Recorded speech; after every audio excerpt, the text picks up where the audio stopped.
मंगलम भगवान विष्णु मंगलम गरुड़ध्वज मंगलम पुंडरीकाक्षो मंगलाय तनो हरि। जय श्री कृष्णा।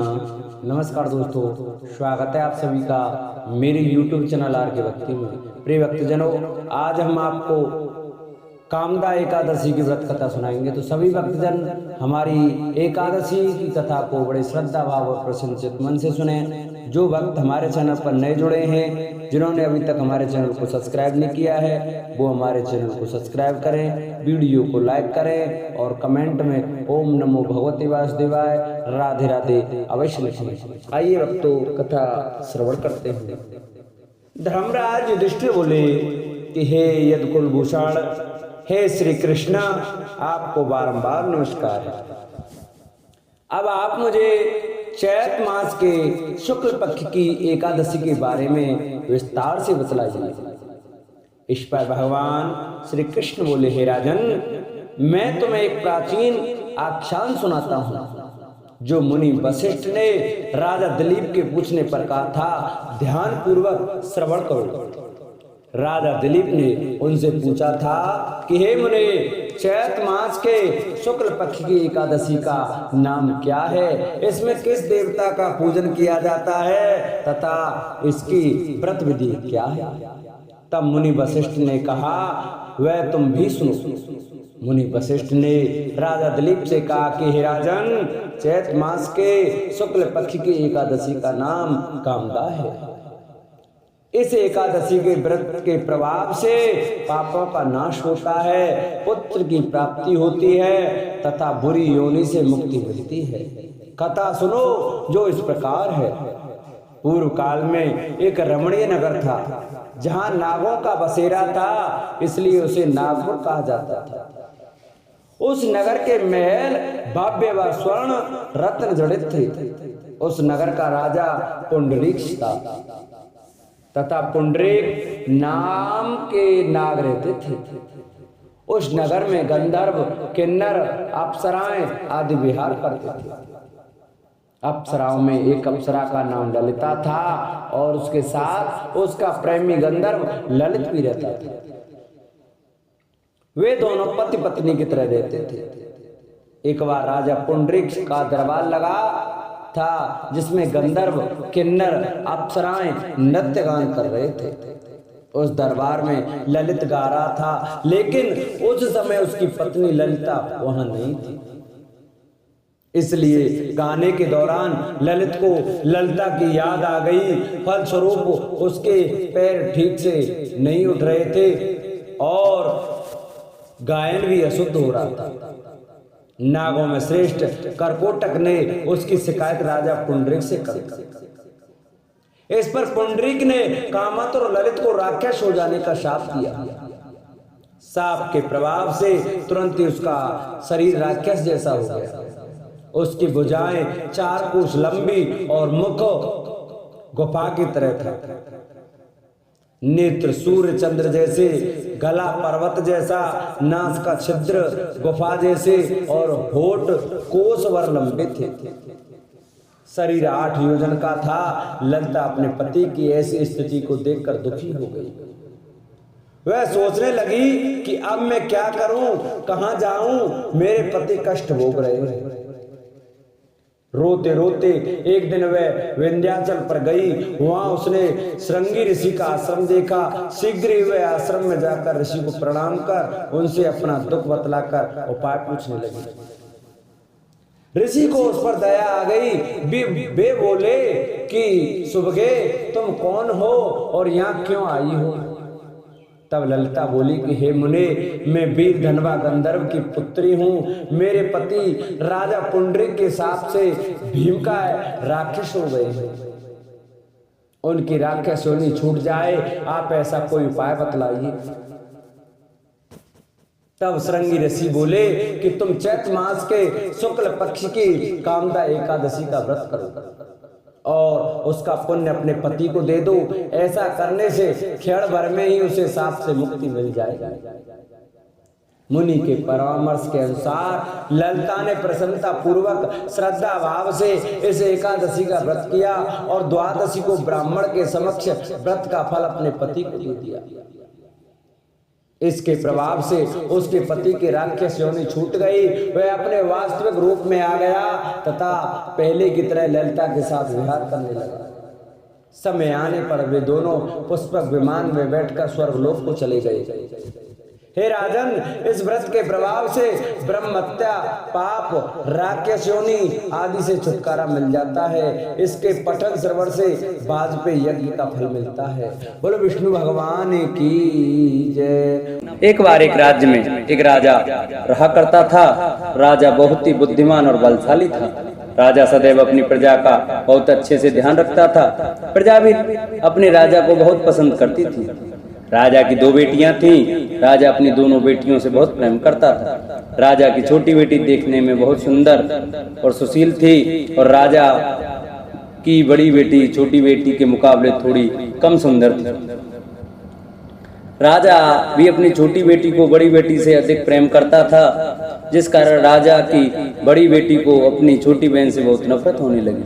राजा की दोनों बेटियां जब बड़ी हो गईं, तब एक पड़ोस राज्य में रहने वाला राजकुमार राजा की बड़ी बेटी के लिए रिश्ता लेकर आया। लेकिन जैसे ही उस राजकुमार की नजर राजा की छोटी बेटी पर पड़ी, तो वह राजकुमार राजा की छोटी बेटी पर आकर्षण हो गया और उससे पहली नजर में प्रेम कर बैठा। उस राजकुमार ने राजा की बड़ी बेटी के साथ विवाह करने से मना कर दिया और उसने राजा से कहा कि मैं आपकी छोटी बेटी से विवाह करना चाहता हूँ। जिसके बाद राजा की बड़ी बेटी ये देखकर बहुत दुखी हुई और अपनी छोटी बहन से बहुत क्रोधित हुई और राजा की बड़ी बेटी ने अपनी छोटी बहन को अपना सबसे बड़ा दुश्मन मान लिया। राजा की बड़ी बेटी ने अपनी छोटी बहन से बदला लेने का निर्णय लिया, जिसके लिए उसने अपनी छोटी बहन को जान के से मारने का प्लान बनाया। राजा की बड़ी बेटी ने अपनी छोटी बहन को मारने के लिए सबसे पहले एक लड्डू में जहर मिलाकर अपनी छोटी बहन को दे दिया और उसको लड्डू खाने के लिए कहा। लेकिन लड्डू खाने के बाद भी छोटी बहन को कुछ नहीं हुआ। बड़ी बहन ये देखकर बहुत आश्चर्यचकित हो गई, लेकिन बड़ी बहन ने हार नहीं मानी और उसने जब रात में छोटी बहन अपने कमरे में सो रही थी, तब एक मटके में सांप रखकर उसे कमरे में छोड़ दिया। लेकिन सांप भी छोटी बहन का कुछ नहीं कर पाया। जिसके बाद बड़ी बहन ने अपनी छोटी बहन से कहा कि चलो हम लोग कुएं में से पानी भरकर लाते हैं। जिसके लिए वे अपनी छोटी बहन को पानी भरने के बहाने कुएं पर ले गई और उसने अपनी छोटी बहन को कुएं में धक्का दे दिया। लेकिन छोटी बहन को तब भी कुछ नहीं हुआ, क्योंकि हर बार ग्यारस माता उसकी रक्षा कर रही थी। और उधर बड़ी बहन अपने सारे प्रयासों के बाद अब असफल हो रही थी, जिससे वह बहुत क्रोधित होती जा रही थी। फिर उसने अपनी बेटी छोटी के बहन के पास जाकर उसने खुद ही पूछा कि मेरी छोटी बहन, तुमको पता है भगवान ने सबकी मृत्यु एक निश्चित समय पर लिखी हुई है और कैसे तुम्हारी मृत्यु होगी, क्या यह तुम जानती हो? तब छोटी बहन ने अपनी बड़ी बहन को बताया कि हाँ, मैं तो जानती हूँ मेरी मृत्यु कैसे होगी। छोटी बहन से यह सुनकर बड़ी बहन मन ही मन बहुत प्रसन्न होने लगी और उसने अपनी छोटी बहन से कहा कि तो मुझे अपनी मृत्यु का राज बताओ। छोटी बहन ने अपनी बड़ी बहन से कहा कि मेरी मृत्यु तो एक तोते में है, जो तोते के गले में एक हार है, उससे मेरी मृत्यु होगी। जब तक कोई भी व्यक्ति तोते को मारकर वह हार अपने गले में पहनेगा तो मैं मूर्छित हो जाऊंगी, और जैसे ही उस हार को अपने गले से उतारेगा तो मैं वापस से जीवित हो जाऊंगी। अपनी छोटी बहन की मृत्यु का राज जानकर बड़ी बहन बहुत ही खुश हो गई और उसने अपनी छोटी बहन को मारने के लिए उसके पालतू तोते को ढूंढना शुरू कर दिया। और छोटी बहन को इस बात का आभास हो गया कि कोई उसकी जान लेना चाहता है, जिसके लिए वे अपने पिताजी के पास गई और उसने अपने पिताजी से कहा, पिताजी मेरी मृत्यु के बाद आप मुझे जलाइएगा मत, बल्कि आप मुझे अपनी पुरानी वाली हवेली में एक पलंग में लटा कर छोड़ दीजिएगा। अपनी छोटी लड़की की यह बात सुनकर राजा बहुत आश्चर्यचकित हो गए।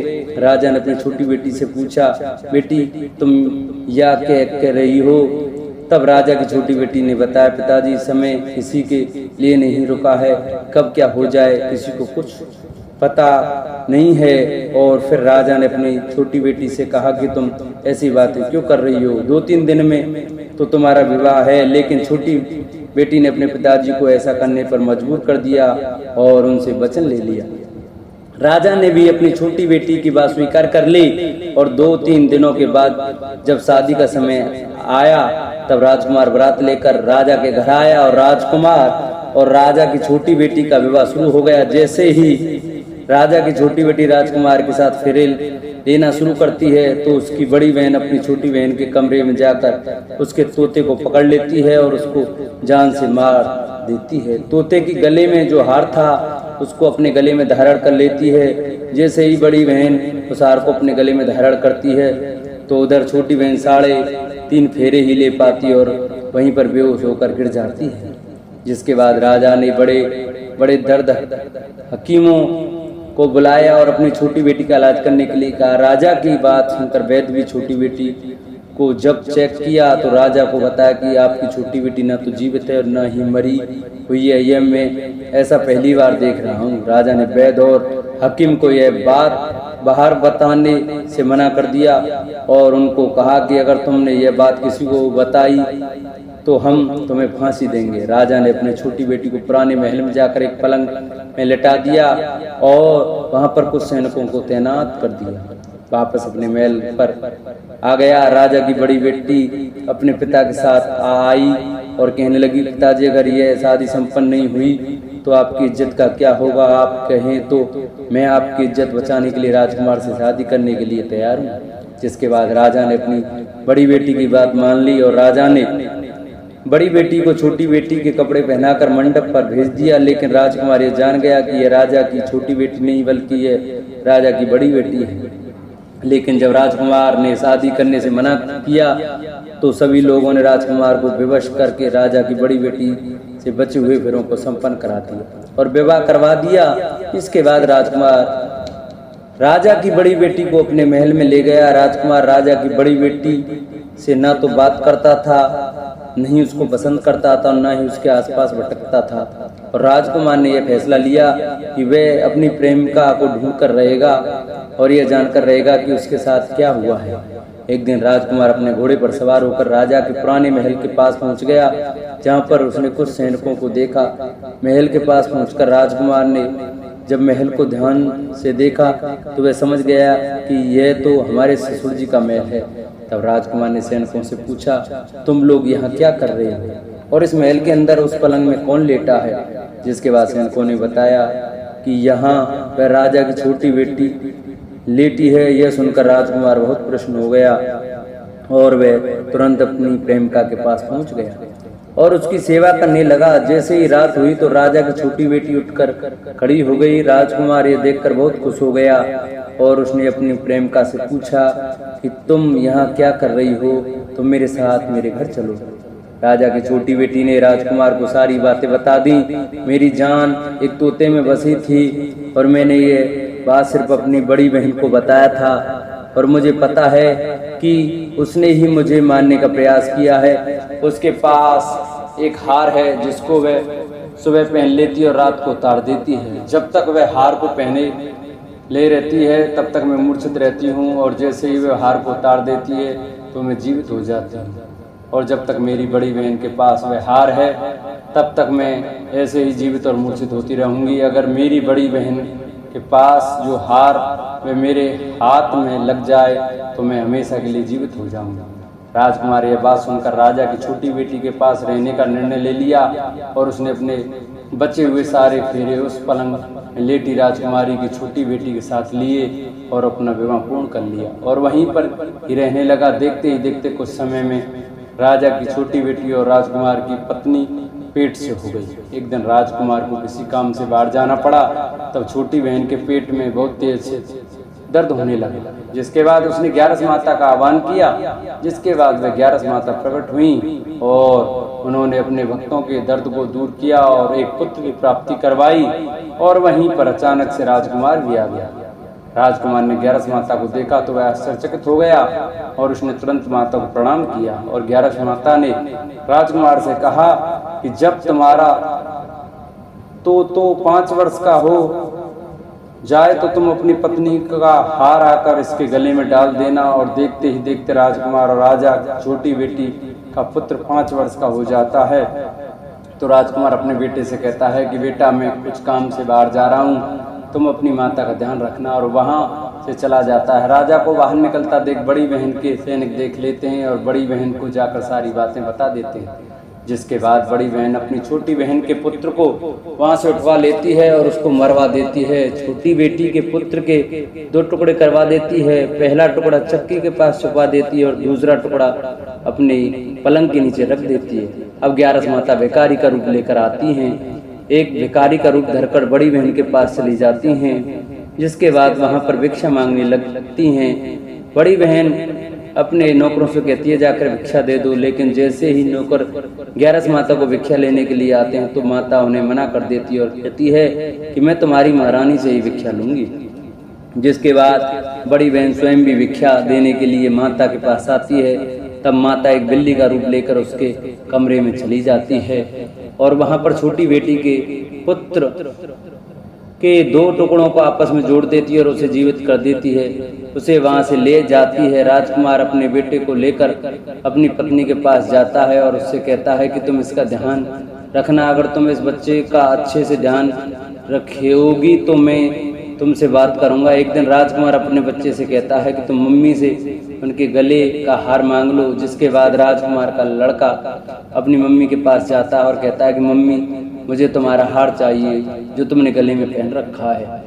यह सुनकर पहले तो बड़ी बहन क्रोधित होती है और उसको यह याद आता है कि राजकुमार ने कहा था कि अगर मैं इस बच्चे का ध्यान अच्छे से रखूंगी तो वह मुझसे बात करेंगे। जिसके कारण वह हार को उस बच्चे को दे देती है और वह तुरंत हार को ले जाकर अपने पिताजी को दे देता है। और तभी राजकुमार अपने बेटे को लेकर वहां से जाने लगता है और अपनी पत्नी से कहता है कि तुम हमारे लिए खाना बना कर रखना, मैं शाम को आकर तुम्हारे साथ खाऊंगा। और वह अपने बेटे को लेकर वहां से चला जाता है। जिसके बाद वह राजा के पास जाता है और उनको सारी बातें बता देता है। राजा अपनी बड़ी बेटी की यह करतूत सुनकर बहुत क्रोधित होते हैं और अपनी परवरिश पर ही दोष देने लगते हैं और राजकुमार को अपनी छोटी बेटी के साथ रहने का आदेश देते हैं। बोलो 11 माता की जय। जिन भक्तों को हमारी वीडियो अच्छी लगी हो वो हमारी वीडियो को ज़्यादा से ज़्यादा शेयर करें, चैनल को सब्सक्राइब करें, वीडियो को लाइक करें और कमेंट में 11 माता की जय लिखना न भूलें। बोलो 11 माता की जय। बोलो विष्णु भगवान की जय।